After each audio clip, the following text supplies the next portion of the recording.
Not a quick Subhanallah between scrolling, not a rushed Alhamdulillah as a habit. I mean a real, conscious, heart-present moment where you remembered Allah and your heart felt it.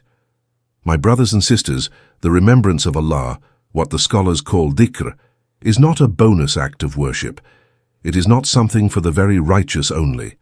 Allah Himself commanded every single believer in the clearest possible terms. When was the last time, truly the last time, that you sat alone, put your phone down full attentive, and simply remembered Allah? Alhamdulillahi Rabbil Alameen wassalatu wassalamu ala ashrafil anbiya'i wal mursaleen nabiyyina Muhammadin wa ala alihi wa sahbihi ajma'een. All praise is due to Allah, the Lord of all the worlds. May peace and blessings be upon the most noble of all prophets and messengers, our beloved Prophet Muhammad. Peace and blessings of Allah be upon him, and upon his family, his companions, and all those who follow his guidance until the day of judgment. My dear brothers and sisters, let me ask you something that may shake you to your core today. When was the last time, truly the last time, that you sat alone, put your phone down, closed your eyes, and simply remembered Allah? Not a quick Subhanallah between scrolling, not a rushed Alhamdulillah as a habit. I mean a real, conscious, heart-present moment, where you remembered Allah and your heart felt it. Now here is the part that should stop you in your tracks. Allah, the creator of the seven heavens and the earth, the one who holds your soul in his hand every single night. He told us something in the Quran that most of us know, but very few of us truly feel. He said in Surah Ar-Rad, verse 28, "Ala bi dhikrillahi tatma'innu al-qulub." Verily, in the remembrance of Allah do hearts find rest. Allah did not say happiness, He did not say entertainment, He did not say more money or a bigger house or a better job. He said rest, He said peace, He said belonging, and He said it is found in one place only, in His remembrance. Yet here we are, an entire generation running left and right, searching for peace in everything except the one who created peace itself. And the most heartbreaking part, we are in Ramadan right now, the holiest month of the year, the month where the gates of Jannah are open wide, the gates of Jahannam are shut, and the devils are chained. And still, many of us are struggling to sit with Allah for even 5 minutes. Today, by the permission of Allah, we are going to change that. Not tomorrow, today. So I ask you, open your heart, because what comes next might be the most important reminder you have ever heard in your life. My brothers and sisters, the remembrance of Allah, what the scholars call dhikr, is not a bonus act of worship. It is not something for the very righteous only. Allah Himself commanded every single believer in the clearest possible terms, Ya ayyuhalladhina amanu dhkurullaha dhikran kathira. O you who believe, remember Allah with much remembrance. Surah Al-Ahzab, verse 41. Not a little, not occasionally, not when you feel like it, much, abundant, overflowing remembrance. Then in the very next verse, Allah says, وَسَبِّحُوهُ بُكْرَةً وَأَصِيلًا, and glorify Him morning and evening. Morning and evening. This is a lifestyle, my brothers and sisters. This is not a Sunday habit or a Ramadan phase. The remembrance of Allah is meant to run through your entire day like blood runs through your veins. And here is the reason we must understand this right now, in Ramadan especially. Because in Ramadan, Allah multiplies the reward of every single good deed. A sunnah becomes equal to a fard. A fard becomes equal to 70 fards outside Ramadan. Imagine then, what is the value of your dhikr in this blessed month? What is the value of just saying Subhanallah wa bihamdihi 100 times before you sleep tonight? The Prophet Muhammad told us it wipes away sins, even if they are like the foam of the sea. And in Ramadan, multiply that beyond what the mind can calculate. Let me tell you something that should make you want to stop right now. Raise your hands and say, La ilaha illallah, with every breath in your body. The Prophet Musa, peace and blessings of Allah be upon him, had a uniquely intimate relationship with Allah. He was Kalimullah, the one Allah spoke to directly. So one day Musa came to Allah and said, O Allah, teach me something by which I can remember you and call upon you. And Allah said to him, say La ilaha illallah. And now Musa, this great prophet, said something that shows the depth of his love for Allah.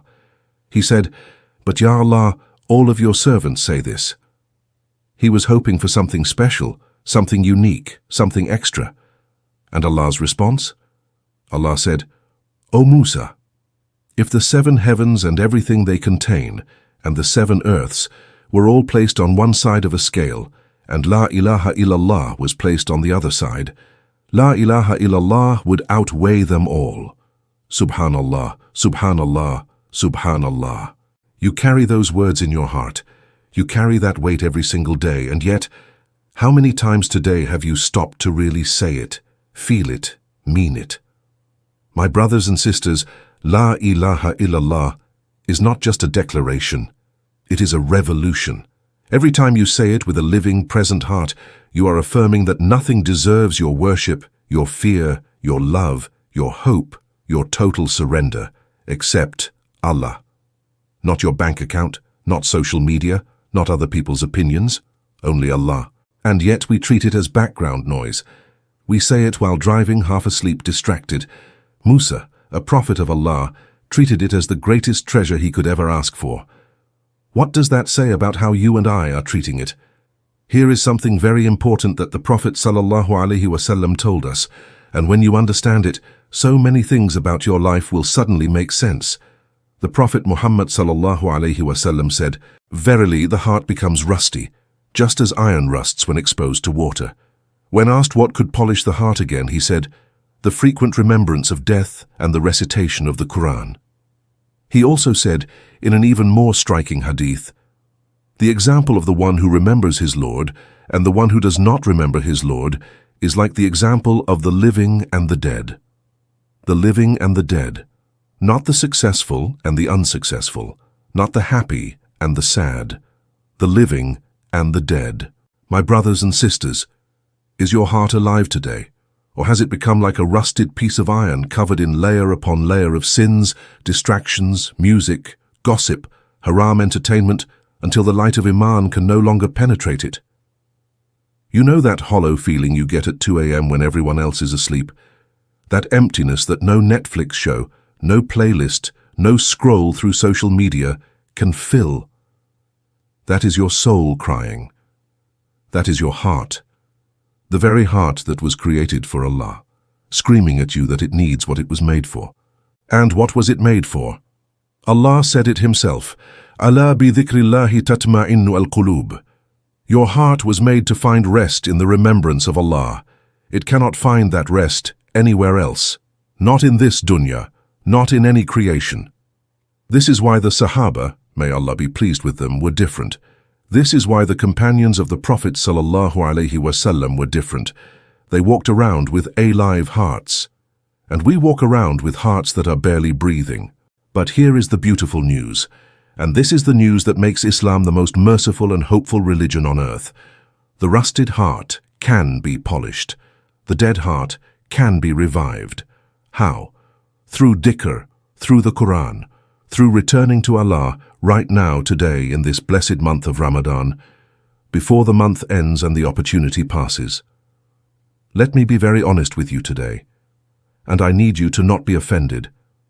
I need you to let this truth cut through you, because it comes from a place of love. Many of us are 20, 30, 40, even 50 years old, and we still only know the same few short surahs we memorized when we were 6 years old in the local madrasa. Not a single new ayah in years, sometimes decades. Why? The honest answer, the real, uncomfortable, heart-exposing answer, is that we are not in love. Think about it. When you are in love with someone, truly in love, you cannot stop thinking about them. You stay up at night rereading their messages. You memorize what they said. You want to know everything about them. You make time for them no matter how busy you are, because love creates urgency. Allah, the one who created love, who put love in your heart, who is Al-Wadud, the most loving, sent you a personal manuscript, a letter, a book of 6,236 ayat, every single one of them pure revelation, pure perfection, pure truth, directly from your Creator to you. The Prophet said, "The best of you are those who learn the Quran and teach it."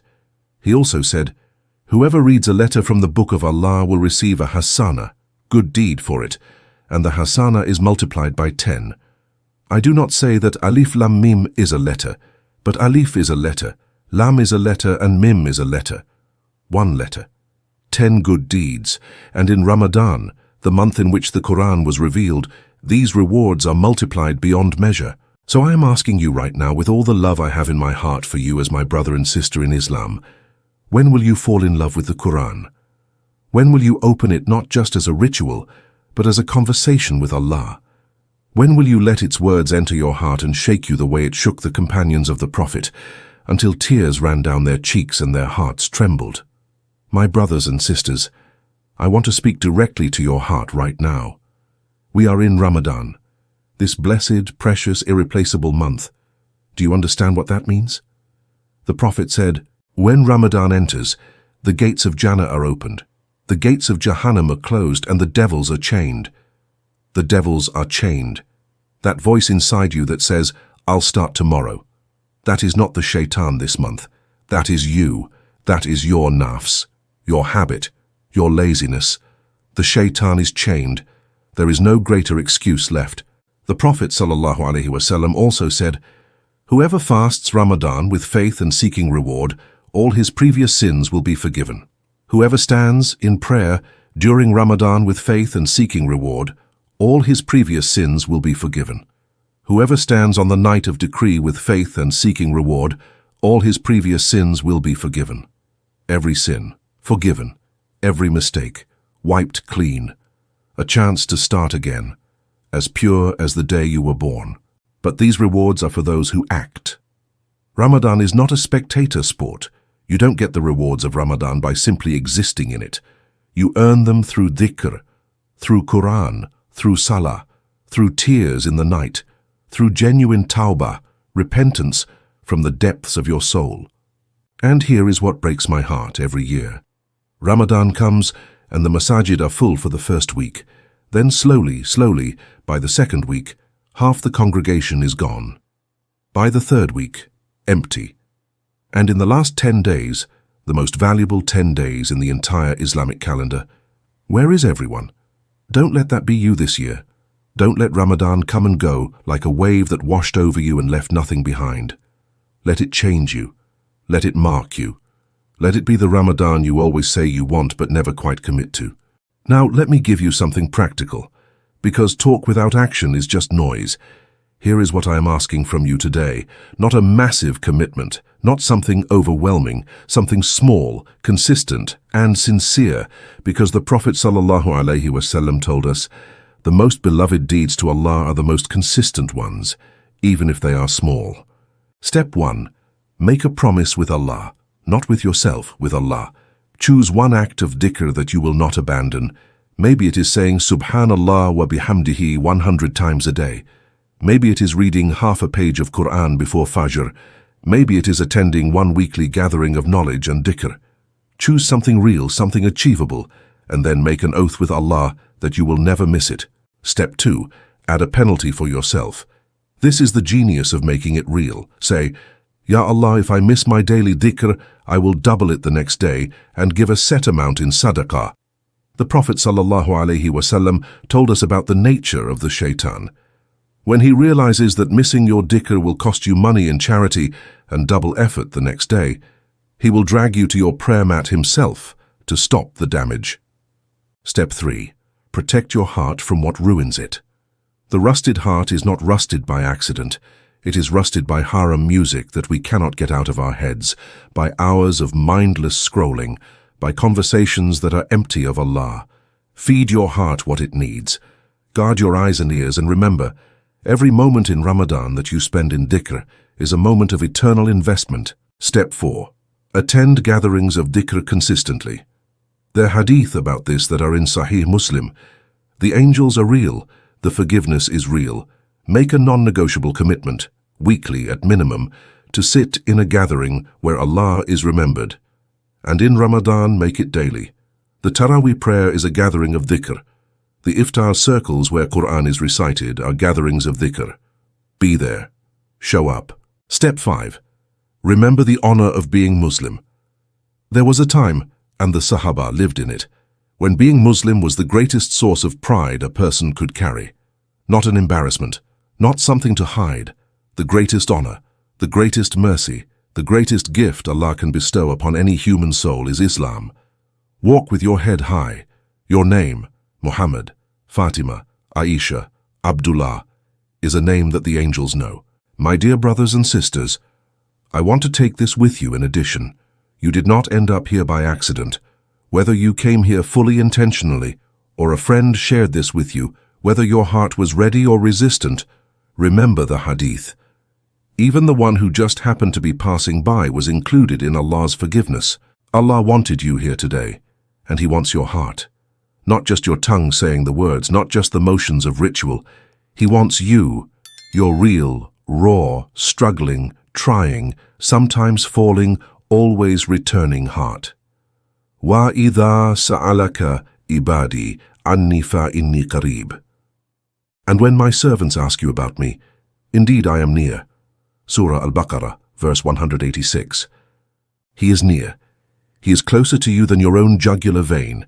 He hears every whisper, He knows every tear, and He is waiting, right now, in this Ramadan, for you to turn to Him. Turn to Him. Remember Him. Say La ilaha illallah and mean it.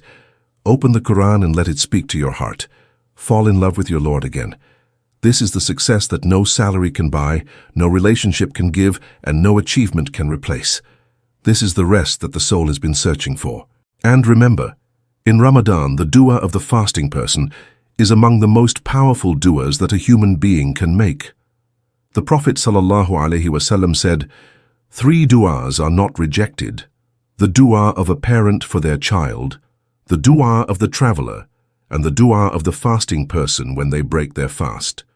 Allahumma innaka afuwun tuhibbul afwa fa'fu anna. O Allah, you are the pardoner, you love to pardon, so pardon us. Allahumma jalna min alladhina tadhkurunaka wa yashkurunaka wa yuhsinuna ibadatak.